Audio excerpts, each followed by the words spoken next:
بعد مباراة نادي الزمالك وطلائع الجيش، طلع نادي الزمالك بيان بيعترض على التحكيم وبيقول ان له ركلة جزاء لم تحتسب. فهل الزمالك في مباراة طلائع الجيش فعلا اتظلم تحكيميا؟ تعالوا نبص على الحالة اللي الزمالك بيعترض عليها.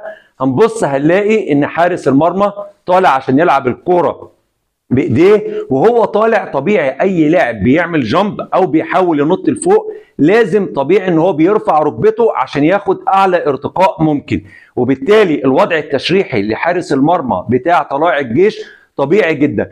بعد ما اللاعب نجح في لعب الكرة هو اوريدي واخد اندفاع في اتجاه اللاعب محمد حمدي لاعب نادي الزمالك، ونفس القصة ركبته ما زالت هي في وضعها التشريحي، وبالتالي الاحتكاك اللي حصل احتكاك طبيعي لا يرتقي لركله الجزاء. كانت امتى اللعبه دي تتحسب ركله جزاء؟ لو كان لاعب نادي طلائع الجيش او الحارس بتاع نادي طلائع الجيش دخل بالستارز او بوش الحذاء بتاعه في جسم اللاعب محمد حمدي، في الحاله دي كانت تحتسب ركله جزاء. انما اللاعب طالع من بدري من قبل حتى ما يحصل الاحتكاك او الالتماس مع اللاعب محمد حمدي، نجح في لعب الكوره، وبالتالي اللعبه هنا لا ترتقي لركله جزاء. طبعا اي حد هيقول لي انت بتقول الكلام ده عشان انا راجل اهلاوي وبالتالي مش من مصلحتي ان الزمالك يتحسب له ركله جزاء.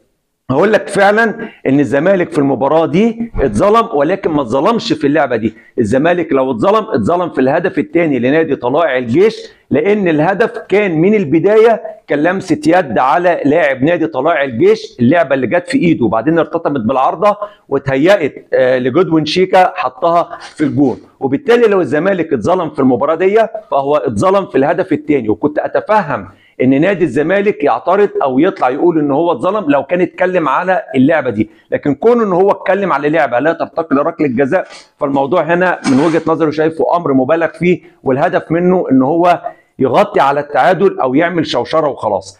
لكن في المجمل نادي الزمالك طبيعي جدا ان هو هيتعرض لاخطاء تحكيميه ضده، وهيتعرض لاخطاء تحكيميه يستفيد منها.